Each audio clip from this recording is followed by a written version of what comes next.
किसी भी स्टूडेंट को कोई भी एग्ज़ाम देना हो तो जो सबसे बड़ी चीज़ है वो होती है सेल्फ स्टडी, है ना? आप कोचिंग में जाके पढ़ लेंगे, आप यूट्यूब पे देख लेंगे, आप सब कुछ कर लेंगे, पर सेल्फ स्टडी बहुत ज़रूरी होती है।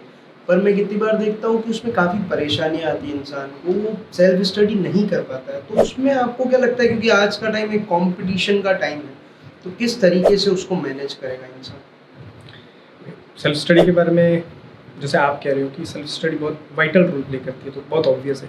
आपको कोई भी पढ़ा सकता है, कोई भी आपको जानकारी दे सकता है, लेकिन एंड ऑफ द डे जो दूसरा और तीसरा प्रोसेस हम बात कर रहे थे, उसके अंदर सेल्फ स्टडी एक वाइटल रोल प्ले करेगी। अब उसके अंदर आप लगातार काम कर पाते हैं, मतलब आपके पास कंसिस्टेंसी है या नहीं है, उस पर डिपेंड करेंगी चीज़ें कि वो आगे जाएंगी या नहीं जाएंगी। लोगों को पता है सेल्फ स्टडी से ही फ़ायदा होना है, कोचिंग 3 महीने 4 महीने के बाद तो खत्म हो ही जाएगी। End of the day exam आपका 8 महीने बाद है, या दूसरी बार देंगे, तीसरी बार देंगे, तो सेल्फ स्टडी तो मस्ट है। लेकिन आज के टाइम में अगर आप देखें, अगर आप सेल्फ स्टडी पहले आज से 5 साल पहले भी अगर आप जाएँ, तो पहले जितने भी सिलेक्शंस वगैरह हो रहे थे वो सेल्फ स्टडी के ऊपर फोकस थे, और हम इस बात को मानते थे कि ठीक है 1 साल 2 साल 3 साल जितनी भी तैयारी करनी है सेल्फ स्टडी से आप कर लो। लेकिन अब जितना कॉम्पिटिटिव एज हो गया है, आप सेल्फ स्टडी से कर रहे हो कि स्पीड से काम कर रहे हैं, अगले साल क्या होगा, नई जनरेशन इसके अंदर कूदेगी, आ जाएगी, वो स्मार्ट तरीके से पढ़ रही है, तो आपने जितना सेल्फ स्टडी से चीज़ें कवर की हैं उतना वो वैसे ही कर लेगी, क्योंकि वो स्मार्ट है, उसके पास में अलग तरीके हैं, तो आपके पास में वो एज कभी नहीं रहेगा। तो आज की तारीख में सेल्फ स्टडी मस्ट तो है, लेकिन इसके अलावा भी आपको वो गाइडेड फॉर्म में चाहिएगी। आप ऐसा नहीं कर सकते कि आप नाव चलाए जा रहे हो, इसको नाव चलाने से लीजिए, नाव चलाए जा रहे हो, लेकिन आपको पता होना चाहिए भाई नाव कहाँ तक पहुँची, अभी और कितना सफ़र बाकी है। तो ये नेविगेशन सिस्टम जब तक आपके पास में नहीं होगा तब तक ये काम आप कर नहीं सकते। और क्योंकि आप नाव चला रहे हो तो आप अंदर से ऑब्जर्व नहीं कर सकते, क्योंकि आपको तो सामने जो है वही दिखेगा। तो इसके लिए ज़्यादा बेहतर तरीका ये होता है कि या तो आप कोई ग्रुप ज्वाइन कर लो, या आप किसी की मेंटरशिप ले लो, या किसी के गाइडेंस पर काम करो। आपके सीनियर भी हो सकते हैं, कोई टीचर भी आपके पास में हो सकता है, कुछ हमारे जैसे प्रोग्राम्स भी हो सकते हैं जो सेल्फ स्टडी को उसके साथ में एसोसिएट कर दो। तो होगा क्या, सेल्फ स्टडी से आप आगे तो जाओगे, लेकिन एग्जैक्टली आपको रियल टाइम में पता होगा कि यार मेरी प्रिपरेशन कितनी हो गई है और कितनी बाकी है। और इस बात का कोई सेंस नहीं है इस करंट टेक्नोलॉजी के युग में कि आप 5 साल 7 साल 10 साल तैयारी कर रहे हैं और वो मतलब इसके बाद आप एग्जाम क्वालिफाई कर रहे हैं। हर 2 साल के अंदर आप आउटडेटेड हो जाएंगे अगर आप सेल्फ स्टडी में जो सबसे बड़ा चैलेंज आपको आएगा, क्यों लोग कर नहीं पाते, वो ये कि ये आप अपने मन से करते हैं कोई काम, उसके पास में आपके पास में कोई क्लियर कट प्लान नहीं होता है कि मैं ये काम करूँगा। दूसरा, किसी का ऑब्जर्वेशन नहीं है, तो आप वो इंगेज नहीं रह सकते उस चीज़ों के अंदर, तो उससे आपकी कंसिस्टेंसी का लॉस हो जाता है। आप कहते हो आपको मोटिवेशन नहीं है, तो सबसे बड़ा चैलेंज ही है ये सेल्फ स्टडी के अंदर कि आप रेगुलर नहीं रह पाते, कंसिस्टेंट नहीं रह पाते। उसके कारण क्या है, आपके पास में फीडबैक नहीं है, आपके पास में मोटिवेशन नहीं है, इन सब तरह की सारी प्रॉब्लम। इसका सोल्यूशन यही हो सकता है कि आप किसी के गाइडेंस के अंदर वो काम करें, तो आपकी कंसिस्टेंसी आ जाएगी। मतलब इनर से नहीं हो कि आप आउटर में उस चीज़ को इंस्टॉल कर लो। तो सेल्फ स्टडी की ये प्रॉब्लम है अभी तक। पर एक चीज़ और मैंने ऐसा सुनी है कि सेल्फ स्टडी या स्टडी जब छोटे थे तो हमारे घर वाले कहते थे सुबह उठ के पढ़ाई करो, सुबह बहुत अच्छा याद होता है। तो आपने बार बार दिमाग की बात भी की कि हमारा दिमाग कैसे काम करता है, तो इसके पीछे भी ये सत्य है? आपको क्या लगता है कि सुबह अगर आप उठ के पढ़ रहे हैं तो आपका जल्दी आपको याद होगा? क्योंकि ऐसा अक्सर हम जब छोटे थे हमारे घर वाले हमको उठा देते थे कि सुबह सुबह पढ़ाई करो, तो क्या ये काम करता है? देखो, इसके पीछे कोई उसका आध्यात्मिक लॉजिक है, या वैसा हम 100 तरीके के उस पर बात कर सकते हैं, ये लॉजिक होगा उसका। लेकिन बहुत सामान्य तरीके से इसको समझने की आप कोशिश करो।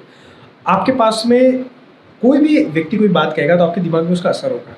कोई चीज़ देखेंगे तो उसका असर होगा, कुछ सूंघेंगे, कुछ खाएंगे पिएंगे, भूख है, कहीं दर्द हो रहा है, हर चीज़ का इमोशन आपके पास में।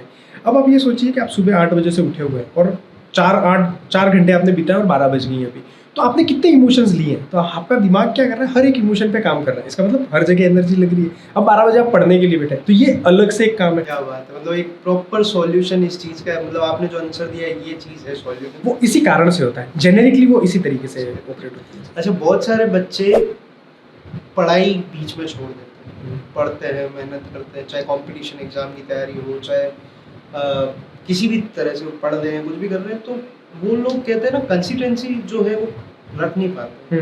तो क्यों आपको क्या लगता है रीजन? अब अगर किसी स्टूडेंट को काम करना है, पर मुझे काम तो करना ही है ना एंड ऑफ द डे, तो मुझे दूसरे तरीके से अपने आप को कंसिस्टेंट करना पड़ेगा। वो कैसे होगा कि अगर मैं अपनी पढ़ाई को या अपने इस काम को मैंने आज काम किया, अगर मुझे इसमें मज़ा आया तो मैं कल और करूँगा। लेकिन अब पढ़ने का काम बोरिंग है तो मज़ा कैसे आएगा आपको? तो आपको कोई ना कोई टारगेट सेट करना पड़ेगा। जब भी हम कोई टारगेट सेट करते हैं, जैसे मैं पढ़ने जब बैठ रहा हूँ तो मैं एक 7 दिन का प्रोग्राम बनाऊँ कि भाई मुझे 7 दिन के अंदर ये चैप्टर पूरा कंप्लीट कर लेना, कहीं लिख के रख लिया, या इतने क्वेश्चन कर लूँगा। मैंने कोई मार्क रखा, मैथमेटिकली कोई मार्क रखा है। तो आज मैंने किया और मैं कल आज इसको चेक करूंगा तो मुझे लगेगा आज मैंने ये काम किया। दूसरा, कोई रिवॉर्ड हो अगर मेरे पास में, कोई फीडबैक देने वाला और रिवॉर्ड हो कि अगर मैं इतना कर लूँगा तो मैं अपने आप को ये वाली छोटी सी चीज़ गिफ्ट करूँगा, या मैं घूमने चला जाऊँगा, या मैं अगर आपको कोई खाने का मन है तो उस तरीके से अगर आप चीज़ों को स्प्लिट करके अगर बांटेंगे, मतलब हर काम का अगर आप अपने आप को रिवॉर्ड देंगे या हर काम का आपको कोई फीडबैक देने वाला हो, तो फिर आप वो काम कंसिस्टेंटली कर पाएंगे। अगर आप नहीं कर पा रहे तो आपको ये जोड़ना पड़ेगा, तो फिर चीज़ें बहुत आसान हो जाएंगी आपके लिए। तो जैसे हमारे वाले सिस्टम में क्या होता है, हम हाउस वाइफ और ये जब काम करती हैं तो अगर वो उन्होंने आज 300 क्वेश्चन किए तो हम उनको दूसरे दिन बताते हैं कि आपने उनको ऐप के अंदर दिखाई देता है कि उनके 300 हो गए, तो 3000 क्वेश्चन हो गए। दूसरे दिन जब ऐप में आके देखती है तो उनको पता चलता है कि अच्छा आज 3300 क्वेश्चन हो गए। तो वो एक काइंड ऑफ मोटिवेशन मिलता है। मैंने वो कुष्ठ रोग वाला एग्जाम्पल दिया था ना कि अगर आप डाटा देखोगे तो आप रिस्पॉन्ड करोगे, लेकिन अगर आप अंधे में पढ़े जा रहे हो तो अगले दिन आपको पता ही नहीं चला मैं 8 घंटे पढ़ा, क्या मिल रहा मुझे। तो इसी तरीके इसलिए लोग ना कंसिस्टेंटली किसी काम को कर नहीं पाते। अच्छा, मॉक टेस्ट का क्या होता है, अगर आप पहले बताइए। मॉक टेस्ट का बेसिक मतलब तो एक्चुअली सभी जानते हैं, लेकिन मॉक टेस्ट बेसिकली ये है कि जो चीज़ एग्जाम में घटने वाली है, जिस एनवायरनमेंट में आप घटने वाली हो, जिस तरीके का वो माहौल मिलने वाला है, उसी तरीके की प्रैक्टिस आपको फिर से ऑफर की जा रही है। यहाँ पे आप मॉक कर रहे हैं उन चीज़ों को, और आप देखेंगे कि आपका दिमाग कैसे रिस्पॉन्ड करता है ऐसे सिचुएशन के अंदर। तो ये मॉक टेस्ट है। तो बहुत सारे लेते हैं, जैसे बहुत सारे कोचिंग इंस्टीट्यूट मॉक्स वगैरह लेते हैं, बुक्स वगैरह। इम्पोर्टेंट होता है वो इम्पोर्टेंट होता है, लेकिन ये बहुत ही आप ये समझो इसको बहुत ही क्या कह सकते हैं, 2M दर्जे का ट्रीटमेंट देते हैं हम। जैसे कोचिंग्स क्या करते हैं, कोचिंग आपका मॉक टेस्ट लेंगे 7 दिन में एक बार या 15 दिन में एक बार आपका मॉक लेंगे, उसमें भी बच्चे देने नहीं जाते हैं। दूसरा, नॉर्मली स्टूडेंट के दिमाग में ये होता है कि मैं मॉक टेस्ट तब दूंगा जब मेरी प्रिपरेशन पूरी हो जाएगी। ठीक है, अब आप सोचो अगर विराट कोहली ये सोच रहे हैं कि जिस दिन मैच होगा उसके पहले दिन मैं प्रैक्टिस करूंगा, ये कोई बात है? और बाकी वो आचार्य जी से सुनता रहे कि सर स्ट्रेट ड्राइव कैसे लगाते हैं, आचार्य जी उसको ज्ञान दे रहे हैं। हम क्या कर रहे हैं, हम जाके पूछ रहे सर स्ट्रेट ड्राइव कैसे लगाते हैं, वो बताता है ऐसे मारोगे ऐसे जाएगा स्ट्रेट। जरूरी है, सुनना जरूरी है, लेकिन वो आएगा कैसे, करने से। और विराट कोहली क्या कर रहा है, कल पाकिस्तान के साथ में आपका मैच है, आज रात को जाके उसकी टेस्ट कर, वो रिफ्लेक्ट नहीं करने वाला।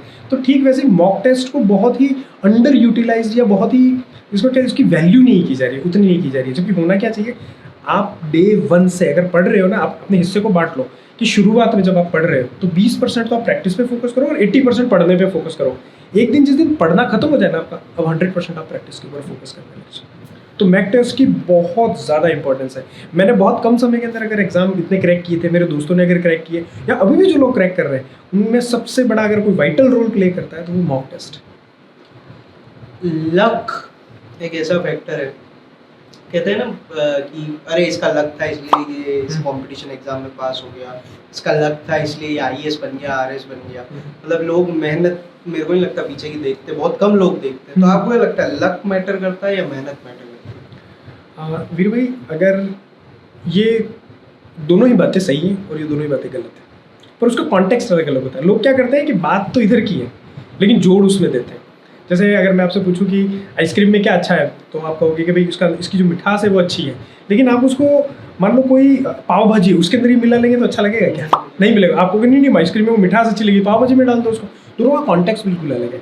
तो देखो, जो लक होता है, आप लक की बात कब कर सकते हो पता है, जब आप भी 8 घंटे काम कर रहे हो, मैं भी 8 घंटे काम कर रहा हूँ, और इसके बाद हम एग्जाम देने जा रहे हो और अब आप फेल हो रहे हो किसी कारण से, तो उसको लक कहेंगे। इसको भी मैं नहीं मानता, पर आप ऐसे मान के चलो, जैसे आपका सेंटर आया 10 किलोमीटर दूर, मेरा भी सेंटर आया 10 किलोमीटर दूर, और आप हाईवे से जा रहे हैं, मैं भी हाईवे से जा रहा हूँ। मैं इधर निकला, आप उधर निकले, और आपके वहाँ एक ट्रोला पलट गया या पुल टूट गया। अब आज के तारीख में क्या होता है कि आपका जो एग्जाम सेंटर है उसमें 1 घंटे पहले आपको जाना है, अगर 1 मिनट भी आप लेट हो आपको बाहर कर देगा वो।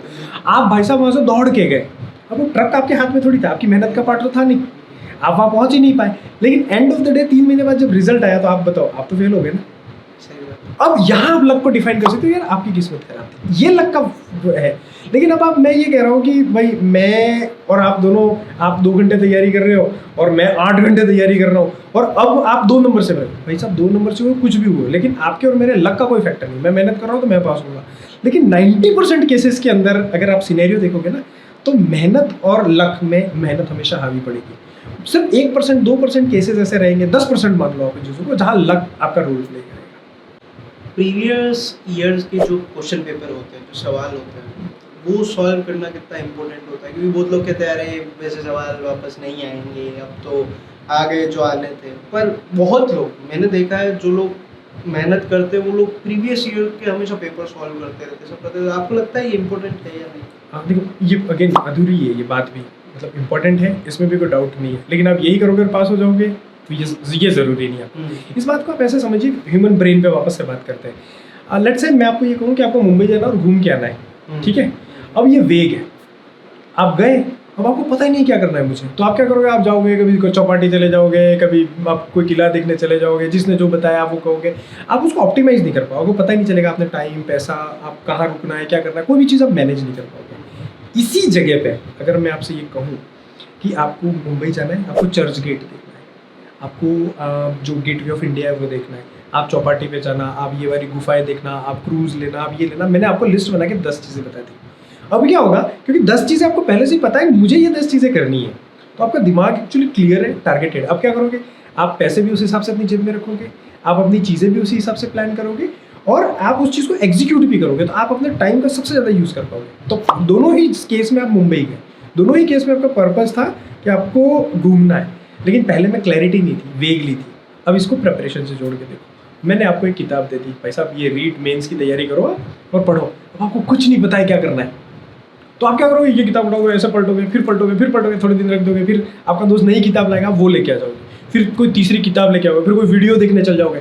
तो वही जैसे आप रैंडमली घूम रहे हो ना, वैसे आपने मेहनत लगाई, आपने खर्चा किया, आपने इसके बाद में पूरी एनर्जी भी डाल दी उसके अंदर, सब कुछ कर लिया आपने, लेकिन रिजल्ट आपको मिलेगा इसमें? नहीं मिलेगा। मिलेगा आपको कुछ चीज़ तो तैयार होगी, लेकिन अब आप जब आप प्रीवियस ईयर क्वेश्चंस करते हैं तो एक्चुअल में आपको एग्जामिनर का माइंडसेट समझ में आता है। इतनी सारी चीज़ें इसमें क्या पढ़ना, आपको क्या पता है इंपॉर्टेंट, लेकिन जैसे ही आप उस क्वेश्चन पेपर करते हैं तो इसको कहते हैं हम रिवर्स इंजीनियरिंग, कि कोई चीज़ आप जीरो से बनाते हो, इसकी जगह आप क्या करो, उसको खोल के देखो कि यार ये बनी हुई कैसे है। मैं ये माइक खोल के देखूंगा ना तो मुझे जल्दी समझ में आएगा बनिस्पत इसके, मैं माइक को जीरो से बनाना शुरू करूँ।